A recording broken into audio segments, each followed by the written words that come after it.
Okay, okay, okay, okay. Thank you. Okay, Philippe. Okay, good. Um, so um, it is subconscious is considered as one of the great discoveries of the 20th century, and it is one. The fact that we have collectively understood that the mind is not entirely rational, that there are things that happen inside us which are completely independent from our will and conditions our actions, has immense relevance for the individual and society. So it is indeed a great discovery. My argument tonight is that that great discovery dates back 370 BC in Athens and doesn't belong in Vienna. But aside from that, there isn't really um, much more to what I want to say today. So, what is the circumstance in which I feel Plato touched on the subconscious? It's in the Phaedrus. Phaedrus is one of the second phase dialogues, is contemporary to Republican Symposium. So it's a pretty mature writing. It dates 370 BC. And so this was when that group was quite well established. The topic was not like the Republic, a social topic. It was a very individual topic, touching on love. And of course, when you touch on love, you touch on rhetoric. You will see that it's an interesting aspect of rhetoric because of the characters involved. And then it touches on metempsychosis, so the reincarnation. And this is where the soul comes front stage and where the allegory of the charioteer, which is the one that in my view describes the subconscious, comes into play.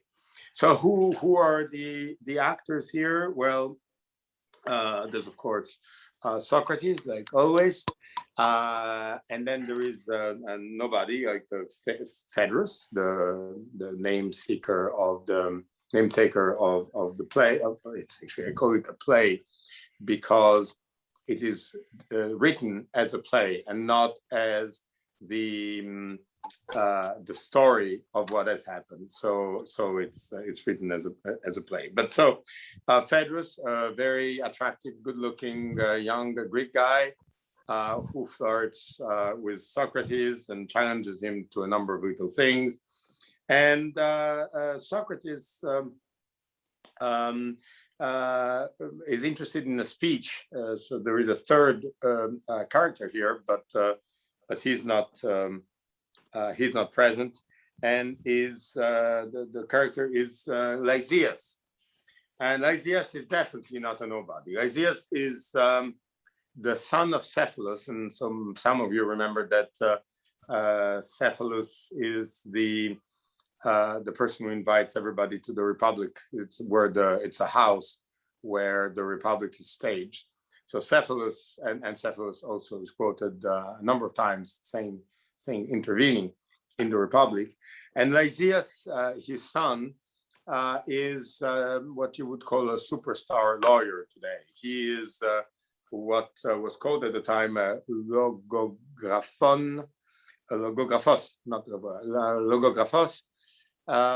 In other words, an argument writer, fundamentally a lawyer. His claim to fame was to write the defense, what I would call the defense arraignment of a man who killed his wife in Athens.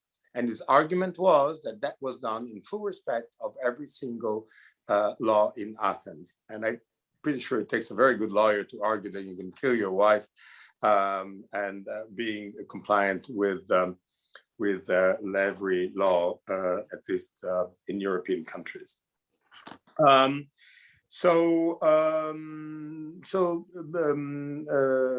Phaedrus challenges Socrates and tells him, well, I went to the speech, it was a wonderful speech, so Socrates wants to hear it. And basically the speech is a very dry speech, what you'd expect from a lawyer. The guy says, love is useless, it's nonsense. Love, you can't be happy in love. Love, you have jealousy, you have hatred, sentiments of abandonment. I mean, all these negative things that go around love. Fundamentally, the right sentiment is friendship.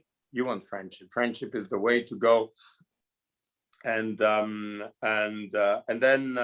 Phaedrus, to tickle Socrates, tells him he thinks it's a very good speech, and they go on, and Socrates comes back and describe how essentially these sentiments of love give color of life. And then he moves on to, well, love elicits so many sentiments of such strength inside, and you can think of madness, the madness of love.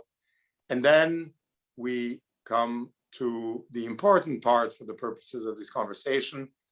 And basically it is the allegory of the charioteer. And basically here Socrates describes how difficult it is to go towards enlightenment, and why it is so difficult to go to enlightenment. And he makes the analogy of the human soul being a charioteer. So the charioteer, let's say for an imaginary charioteer up in the skies and on earth and in the heavens, and he has two horses. One horse is a beautiful, noble animal who wants to please the master, who does exactly as he's told, and who really performs the tasks that are beneficial for what the charioteer wants. And the other one is a bad animal who is slave of all these passions and pulsions. And if he sees a mare somewhere, he runs away and tries to mate with him. If he's hungry, he will stop and eat. He doesn't respect anything. And you can see how here you have described in, I really think, in a very pure and convincing way, what we live today, understanding psychiatry and Freudian analysis. In other words, you have the conscious person, and you have at your disposal very rational tools. So you want to pay a bill, or you want to pay something in the store, it's the rational way to behave. You know that if you don't pay, you don't get what you want. So the rational behavior is to make sure they have enough money, that dish out the money, get whatever you want and leave. And then inside, there may be all kinds of pulsions that stem from the experiences of your life and that constitute the subconscious, which pushes you to do things that are difficult to explain. This is why the pursuit of the happiness is not always that linear. Having a good job and a couple of nice friends doesn't mean you'll be happy for the rest of your life. Life is a lot more complicated than that. And the reason is this dualism between conscious and subconscious, which I think is described very clearly. And I'm really surprised when I first read it, it dawned to me that it was something that touched on psychoanalysis, on all these issues described by psychiatrists in the 20th century. And I find it so surprising that it's not referenced more often. Now, let me conclude on something which I think sheds a slightly different light on this analysis. There is an American neuropsychiatrist called Lebet that did one of the most amazing experiments in neuroscience in my life, in my opinion. He basically put medical students in front of a keyboard where there were only two buttons, right button and left button. And they had to decide whether they were going to press the right or the left button. And then through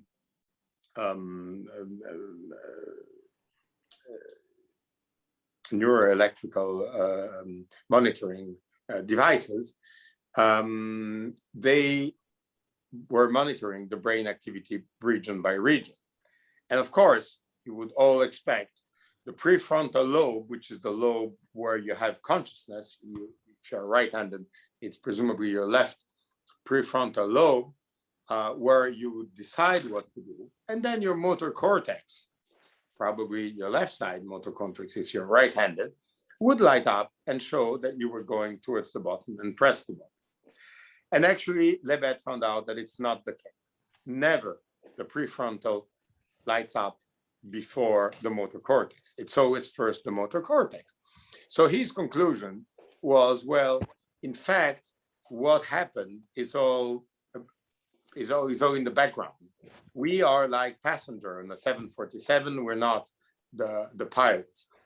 And actually, my conclusion is slightly different, and I share it with you with some humor. And I think it's because the prefrontal cortex works rationally. You want to do something, there is one way in which it's good for you and which it's bad, you choose the one that's good. Now here, there's no reward, there's nothing.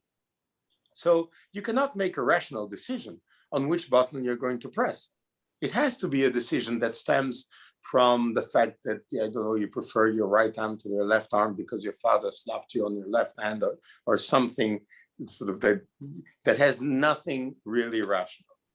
Anyway, just share this final thought with you. I'm open to questions, and I hope I've convinced you that Plato put the finger on the subconscious more than 2,000 years ago.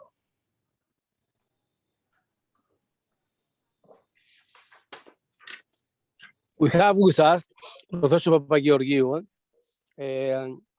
who is very, I think, engaged in this topic of conscious, subconscious.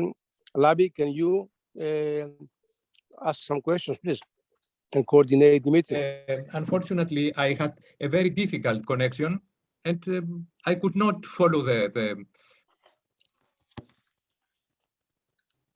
presentation of our guest. I'm sorry. I had, as mentioned, a very, very difficult connection.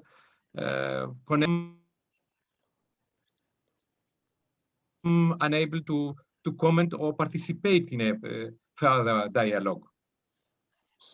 Philippe, can you give us a brief, because some people came late and some have good connection, a brief, like 5 minutes epilogue or dialogue, or because your initial idea was Plato, but we didn't hear much about Plato today. Well, yeah, the work I was referring to has been written by Plato. So he, you know, I always have this difficulty that when you talk about Plato, you talk about Socrates, and and so you're difficult to find where the line is. But basically, the whole idea centers around the allegory of the charioteer in the Phaedrus, where the author describes the difficulty that the soul has in managing its road to enlightenment. And this is because he has two horses, one which is an obedient horse and one which is not an obedient horse. And to me, that is an allegory of something that I'm convinced Plato felt there was in our minds. That is that we have a rational side, but then we have this irrational side, which is constituted by the subconscious, and that makes us do things that sometimes makes no sense, that are difficult to explain with ordinary logic tools. And this is really basically the 2 minutes version of what I wanted to share with you today. did Socrates and Plato, and I know they mentioned many times the psychology, the psyche, the psyche, but did they mention the subconscious? No, they don't mention subconscious as such. I think that also a concept that came a little later in philosophy, the concept of intentionality, has not been mentioned expressly in Plato. So you're not, but you can see how somehow there is the feeling that there is one side that works like a car and one side that works in an unpredictable and prima facie ununderstandable way. To understand your subconscious, you have to go through an analysis, probably, and not even sure you do. But so I think this allegory is so clear in saying the soul works on one side like a machine, and on the other one in inexplicable ways. And what I find surprising is the clearness with which it's described, but also the fact that this was not touched upon for 2,000 years. I really find it strange because it's not maybe the most famous Plato's text, but definitely a text which has been read by anybody who's interested in ancient philosophy.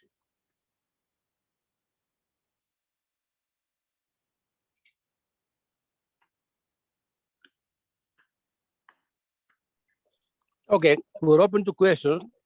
Please ask questions. We have 15 more minutes.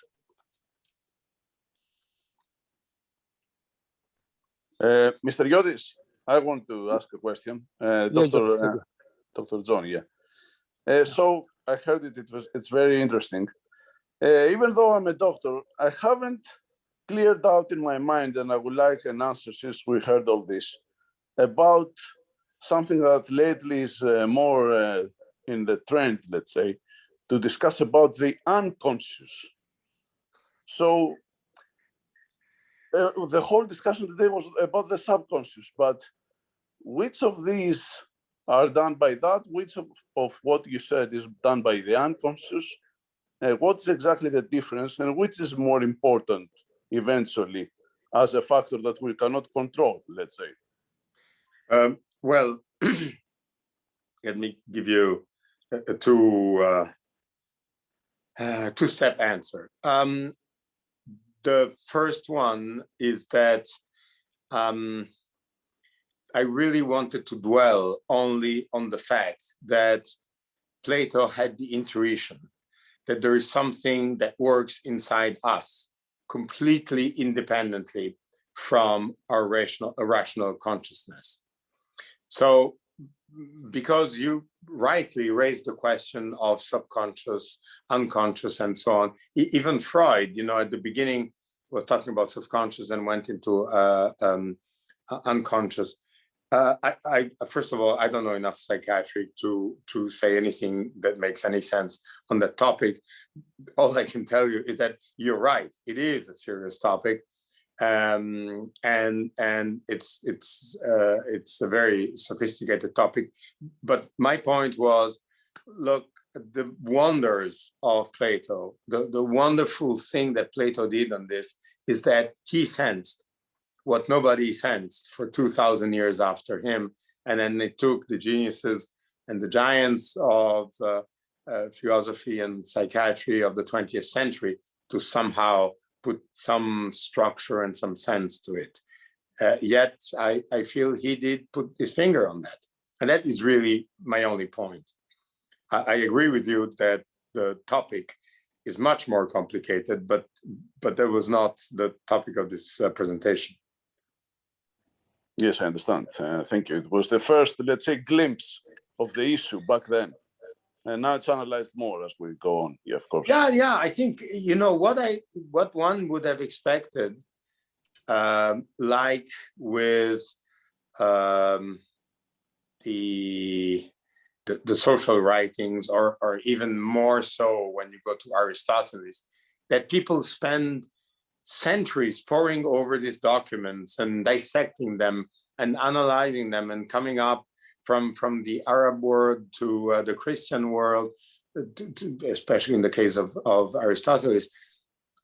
And here, there is something that has an immense relevance in the mind, and it goes unnoticed. Nothing happens. And probably it was started from scratch. I really don't think that this famous Charcot, Kraftebing, Freud, all these psychiatrists even knew this piece of work was written. No one actually started his understanding of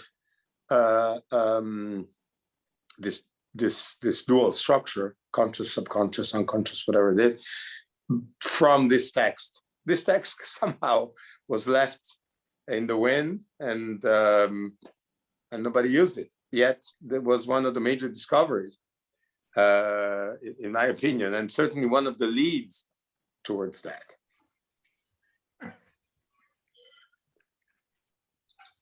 Chairman, can I have the floor? Please, yes. Thank you very much. I'm a social scientist, I'm an economist, but having attended 2 webinars already, this is my 3rd one, because I know somehow Professor Foucault, and I attended his webinars. So it was very interesting what he said the last time about conscious and subconscious, but I would like to say, and I hope I will not appear as arrogant talking about the subject that it's not my subject. I came across to a gentleman very recently, and I have actually 2 books of his, and he has done a tremendous work documenting that many things that are part of the foundation of modern psychiatry and the psychoanalysis are based in ancient writings, not only Plato, but other less known personalities. And what is interesting that he has even several references from the work of Freud and others who admit that almost everything that they are saying was first raised by all those ancient Greek philosophers several years ago. So I would like to say that there is evidence. Of course, I cannot talk about this subject with more authenticity because I don't want to say nonsense, but it's interesting because it appears that there is some work taking place. If the organizers are interested, I can even send to them the reference of those 2 books. The gentleman who wrote the 2 books is very serious, but he's not a professor or whatever. He has done a lot of work. He's an amateur, but his work is quite impressive. Thank you. Thank you very much. Yeah, please share us the books. And I think the question comes back to the same, Lavian, that psychology is more important than mathematics, and how psychology and mathematics are connected. Yeah. Mathematics is easier than psychology, I think I would say.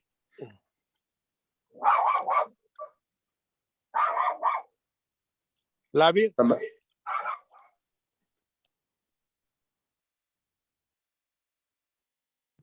That's a very interesting comment. Taking into account that the kernel of mathematics are the numbers, we ought to take into account that the numbers belong to the part of logos which is labeled as adjectives. Adjectives are the part of our logos which are used in order to ascertain and provide properties to nouns and pronouns, the more or less the essential part of logos, taking also into account that logos, as Heraclitus coined the meaning of this term, indicates per definition three properties simultaneously: the cause, the relationship, and the manifestation of the subject matter. And when we use the term psychology, psychology is the logos of the psyche, per definition. After this assumption, or why not axiomatic presupposition, someone can find easily the connection and the akin which exists between the two so-called separate scientific topic, psychology and mathematics. Moreover, an additional comment, per definition, mathematics in Greek language indicates the individual or collective attempt in order to be acquired the knowledge.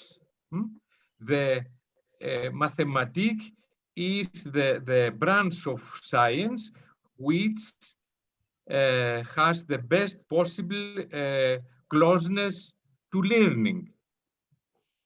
In addition to this, the learning as such is an essential topic of the psychology as such. In concluding remarks, when we, according to my point of view, take into account these two assumptions, as mentioned, it is easily to understand for everyone the relationship and association between mathematics and psychology.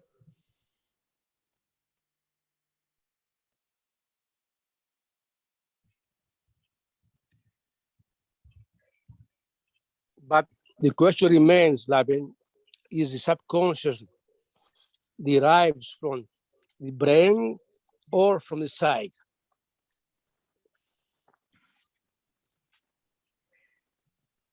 I did not hear your question. Could you repeat? Because as mentioned, I have a very difficult internet connection.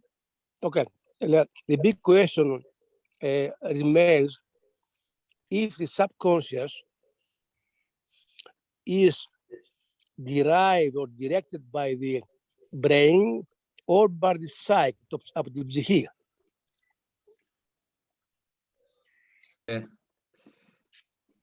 I think that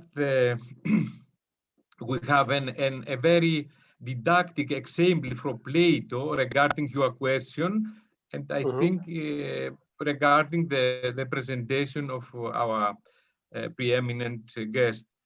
This is the dialogue of Meno. In this famous dialogue of Plato, I did not know if the speaker was referring about this. However, I remain to my argumentation. The Meno was a rich Thessalian who was initially educated by sophists. In a later stage, as he thought that he acquired the appropriate education by sophists, he visited Athens, and according to Plato, he had a very intensive and interesting discussion or yes, conversation with Socrates. The initial point which both approached was the definition of virtue and the method or strategy which someone could able to acquire the virtue. The Meno initially began to use the inductive method in order to answer the question which put forward by Socrates, but Socrates interrupted him and invited him to give a general or why not universal definition about the term of virtue, and it is famous example which Socrates was used. He told him that it is questioned about the definition of bees and not to describe the particular factions of bees. After that, responded Meno, who put forward a very challenging question. The question was as follows: if we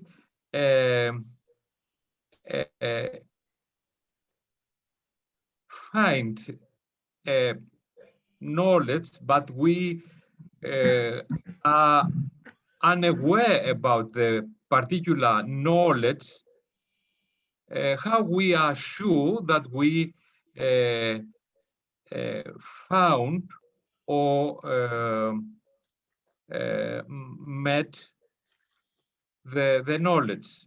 And then the Socrates asked Meno to find a slave of himself, because Meno was a rich human being and was followed, or yes, by his slaves. And Socrates asked him to find a slave who did not attend a school. He was analphabet, and the slave ought to speak the Greek language. Indeed, Meno find a slave of himself, and Socrates, in a sound, put a mathematical problem, and through as he used a mid-wave strategy or method, asked particular questions, and the analphabet slave was able to solve a mathematical problem, although he did not visit ever a school. And for this example, Plato shows us that in human being pre-exist the knowledge.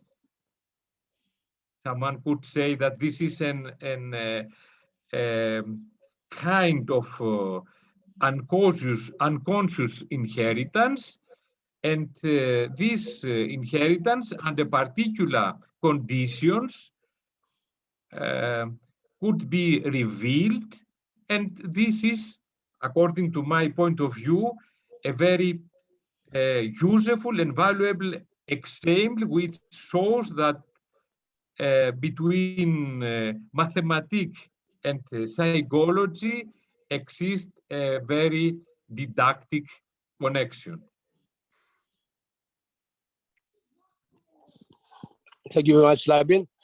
We still don't understand the difference between psych and mathematics and why Plato never referred to the brain.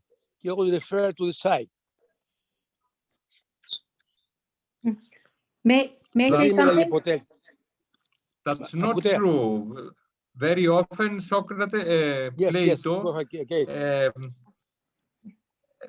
yes, to the question, sorry. Referred to yes, go ahead.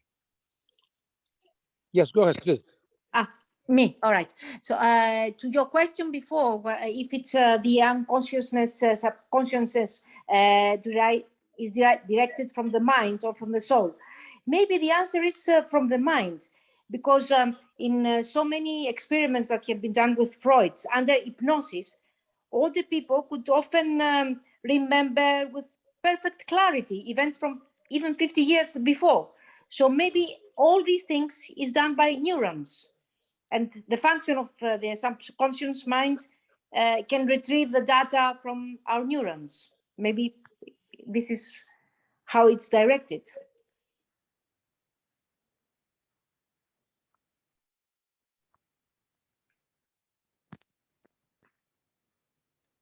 Okay.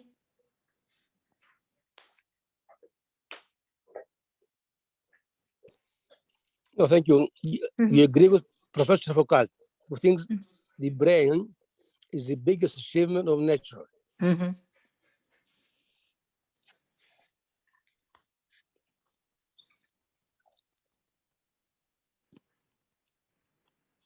All right, I have a question for Vicky Veco from Switzerland, who is also a Swiss doctor.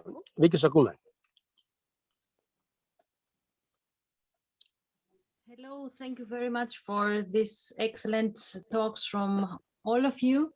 It's it's not for me also clear the direct connection, mind, psyche, mathematics, and it's very, we say the subconscious, unconscious, psyche, but it's still for me not clear how you define everything. Is it that you have it, where does the one start and where it ends, or is it something continuously?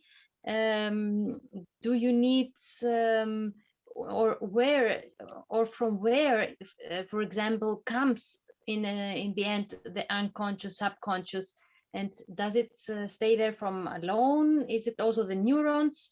Does it directly connect with the psyche?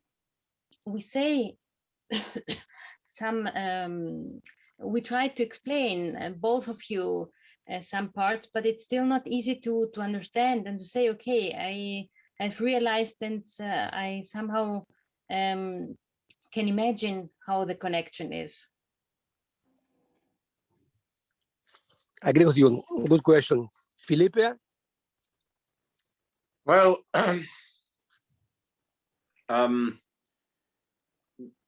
like I was saying before, in my last little example, when it is very difficult to determine how understanding the rational behavior of the brain is basically reading the like anatomy book. I mean, you just there are so many ways in which you can solve problems, so many ways, things that you can do. But when you get to the subconscious, it is so not working like we can analyze that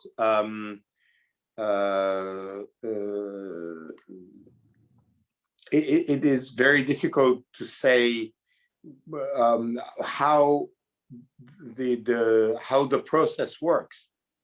because it doesn't work in a way that can be analyzed by a sequence of logical steps and operators like the rational side of the brain can.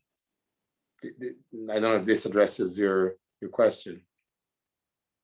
Yes, thank you very much. I can understand somehow a little bit what you mean, but then some people have a better feeling of the subconscious or unconscious, how we say, and some other not. Why? Is it only the neurons, the brain, the anatomy, or is it something else? I mean, first of all, there are tools to address, I don't know how to say this, to address the work of the subconscious. People go to psychoanalysis to actually balance their conscious and their subconscious. So it's, and that's the first question. The second question is, and then you get into the Cartesian issue of how can you do with pieces of meat things as abstract as feelings and thoughts. And this, but you know, this is fundamentally the problem that Descartes put his finger on. And to this date, nobody's given a satisfactory answer. And it's true. You have a bunch, you know, a little bit of water, a few proteins, some neurotransmitters, you shake real hard, and you get love. It's surprising. And I don't think anybody has any satisfactory answers since Descartes, and people are still looking. And what is it, the gut feeling, if you see somebody the first time, whatever, it's not about, you see somebody and there's a gut feeling, okay, this is positive, this is something negative that somebody imagines to you. It's also subconscious, unconscious. It's all that. But there are two sides, I would say. One is that there may be a reason, like that the reason doesn't understand. This is irrational, it's love, it's hate, it's jealousy, it's all these sentiments. But then there is, again, you take some very concrete material and do something which is not concrete, like love, hate, jealousy, and so on. And I don't think there is an easy answer to that. I'm sure there is one in our terms. There's probably a problem of domain descriptions. Or maybe we probably don't have the tools to describe that. Thank you. So, Philippe, yes. Why you, a Swiss doctor, are so interested in the Hellenic philosophy and Hellenic achievements? Well, because I will say something very disrespectful, but in fact, not at all disrespectful. I don't know if you're familiar with the cartoon, The Flintstones. And when I was describing Greek philosophies to my daughters, I said, you know, the Greek philosophers of the 4th century BC, they're like the Flintstones of thought. They had everything. But somehow at the Stone Age, then it took like 2,000 years to put all that stuff in order. But really, where it all started was there. I don't think you can really have a comprehensive reading of Western philosophy if you haven't spent time thinking about the parameters that have been set forth by the founding fathers of philosophy in Athens. And there is also another thing which is interesting. There are things that are undoubtedly wrong in what has been described. I think, you know, the Meno experiment with the slave of solving Pythagoras' theorem and get to the conclusion that all science is innate, I think is wrong. And it has decapitated observational science for a very long time.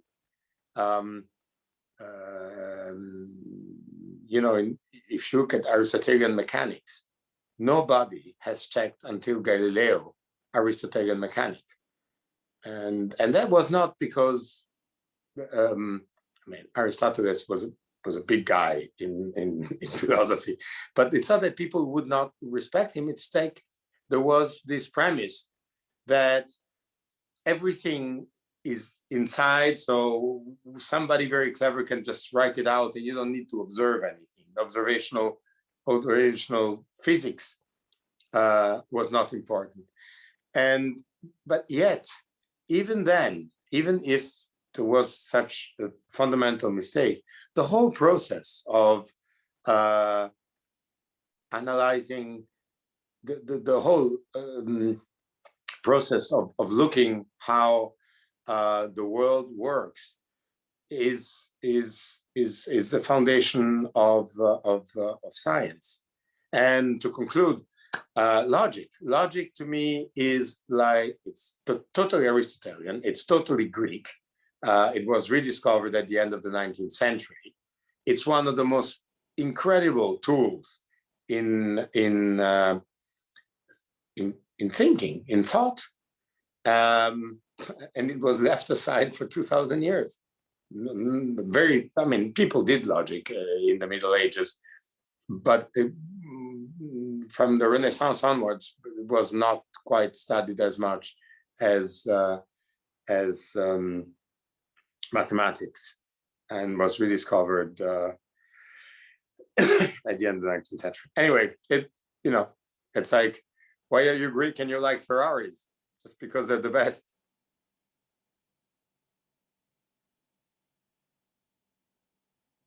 So Greece is the Ferrari of the world. We agree with you on that. And we thank you very much that helped us drive this Ferrari to a new era. Okay, guys, thank you very much. It was a great evening. Philippe, before you go, Philippe, tell me a story. When I first met Philippe, and thank you very much. He was introduced by Dr. Pires, a plastic surgeon in Amsterdam, and he told me, Tapadare. Pantare, yes, of course. So, do you admire Heraclitus more than other philosophers, or do I what?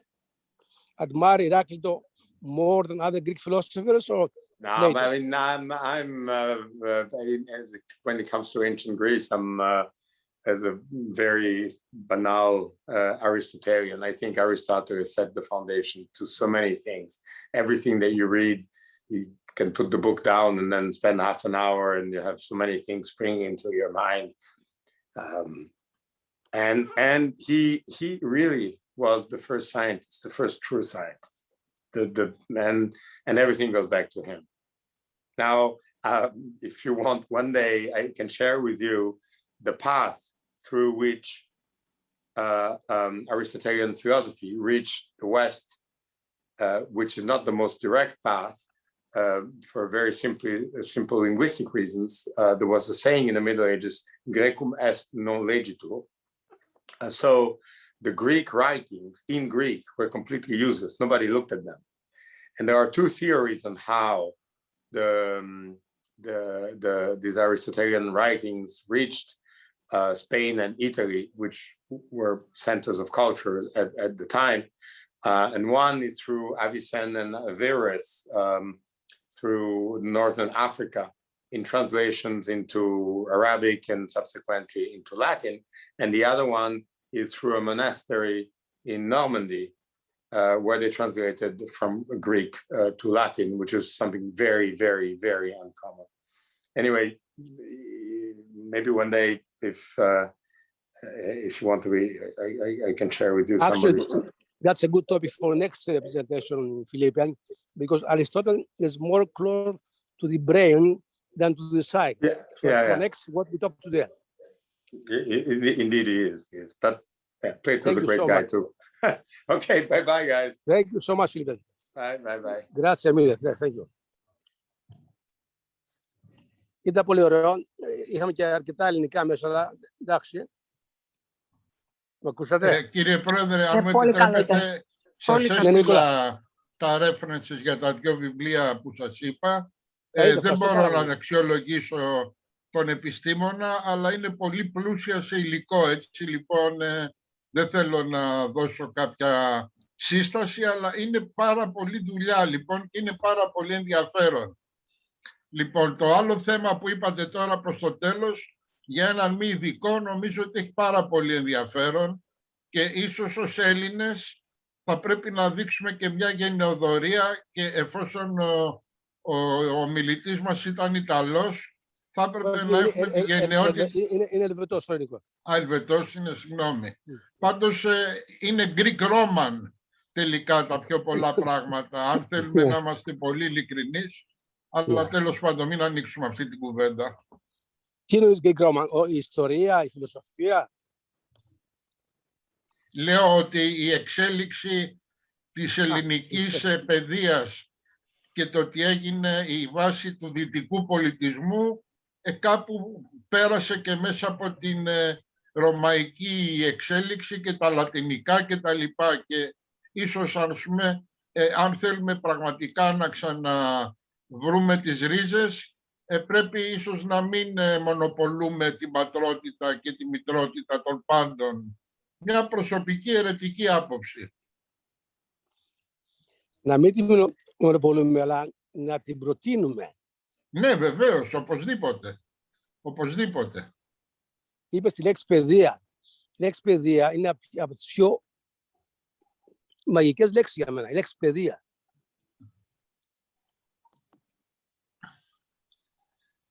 Κοιτάξτε, η ουσία είναι ότι βλέπετε και τις υπερβολές που γίνονται και στην Αμερική και παντού με την κατάργηση της γνώσης αρχαίας ελληνικής, των λατινικών. Λοιπόν, κάπου νομίζω ότι πρέπει να γίνει μια αντεπίθεση ιδεολογική και παιδευτική και φιλοσοφική απέναντι σε όλα αυτά τα πράγματα, διότι στο τέλος θα αρχίσουν να γκρεμίζουν και τις Ακροπόλεις, όπως γκρεμίζουν τα μνημεία εκεί των προέδρων της Αμερικής και δεν ξέρω τι. Πάντως οι υπερβολές νομίζω αρχίζουν και πυκνώνουν και είναι λίγο άσχημα τα σημάδια στον ορίζοντα. Λοιπόν, νομίζω ότι ως Έλληνες έχουμε λίγο υποχρέωση και να τα ξαναθυμίσουμε, αλλά να τα βάλουμε και ένα σωστότερο πλαίσιο. Συμφωνώ απόλυτα. Αυτός ακριβώς είναι ο σκοπός αυτού του συλλόγου που φτιάχνουμε. Να επαναφέρει στον κόσμο την ελληνική παιδεία και πραγματικότητα, ό,τι και σημαίνει αυτό. Αυτό είναι πάρα πολύ εξιέπαινο και εγώ σας λέω ως τυχαία βρεθείς εδώ στην ομάδα σας λόγω του ότι προσκλήθηκα 2 φορές. Πραγματικά έχω απολαύσει και τις 3 συναντήσεις που κάνατε και σας συγχαίρω θερμά για την πρωτοβουλία. Σας ευχαριστούμε πάρα πολύ. Πολύ ωραία. Λάμπη, είσαι μέσα? Βεβαίως είμαι, ναι. Να κλείσουμε ένα δικό statement. Εγώ στεναχωρέθηκα που δεν είχα καλή... 9 και 5 δεν ήταν να ξεκινήσει ή όχι? 9. Ήδη είχα, όπως προείπα, πολύ κακή σύνδεση και έχασα το μεγαλύτερο κομμάτι της εισήγησης του ομιλητή, ο οποίος φαίνεται ότι έχει μια πολύ ουσιαστική παιδεία και εξοικείωση με την κλασική γραμματεία και πραγματικά είναι ένα, πέραν των άλλων, ένα παράδειγμα προς μίμηση για όλους μας. Για όλους μας. Δηλαδή, αυτή η εξοικείωσή του με τη θεματολογία και τη σχετική είναι επενετή απριόρι και αποστεριόρι. Πέρα από το γεγονότος ότι μια που φύγεται αυτό το θέμα, συγγνώμη που σας διακόπτω και καθηγητά, νομίζω πάντως ότι για να έχει όσο το δυνατόν μεγαλύτερο βεληνικές αυτή η προσπάθεια που κάνετε, ίσως πρέπει να εντοπίσετε και καμιά 10, 15, 20 τέτοιους ανθρώπους, γιατί νομίζω ότι είναι εξαιρετικά πολύτιμη για αυτή την προσπάθεια που θέλετε να κάνετε, διότι βλέπετε ο άνθρωπος ήταν εξαιρετικά βαθύς γνώστης των θεμάτων και είμαι βέβαιος ότι υπάρχουν και άλλοι σαν αυτόν, και επειδή είμαι πολύ φανατικός οπαδός των δικτύων, με την έννοια του δικτύου, δηλαδή της συνέργειας, νομίζω ότι πρέπει να φτιάξετε μια έτσι συμμαχία με τέτοιους ανθρώπους. Θα έχει πολύ μεγαλύτερο ενδιαφέρον. Συμφωνώ απόλυτα, Γιάννη. Η συμμαχία αυτή θα προβάλλει τον ελληνισμό πιο πολύ απ' έξω παρά από μέσα. Ακριβώς, ακριβώς. Το Συμφωνώ απόλυτα. προσυπογράφω αυτό που λέτε. Είναι στο πνεύμα και αγνής προσπάθειάς μας με πρωταγωνιστή τον Κώστα Γιώτη, γιατί οφείλουμε, εγώ τουλάχιστον, να αποδώσω τα εύσημα πρώτα στον Κώστα και ακολούθω στους άλλους. Ακούστε, επειδή έχω και εγώ μια μικρή αντίστοιχη εμπειρία από συλλογικές προσπάθειες, οι προσπάθειες που τελικά έτσι ευωδώνονται και επιτυγχάνουν απαιτούν ένα πολύ αρμονικό πάντρεμα δύο πραγμάτων. Μία ψυχή που αρχικά θα εμπνευστεί ένα όραμα και αν είναι τυχερός να το μεταλαμπαδεύσει και σε ένα πυρήνα ανθρώπων, ώστε από εκεί και πέρα να γίνει μια ομαδική δουλειά, αλλά είναι σαν το ψαλίδι, θέλει και τις δύο λεπίδες για να κόψει. Πολύ ωραία, πολύ ωραία, ναι. Πάρα πολύ. Ήταν μια νέα αρχή σήμερα. Σας ευχαριστώ όλους πάρα πολύ. Σε ενημερώσουμε σύντομα για το επόμενο webinar. Ευχαριστώ πάρα πολύ. Καλό βράδυ. Ευχαριστώ πάρα πολύ.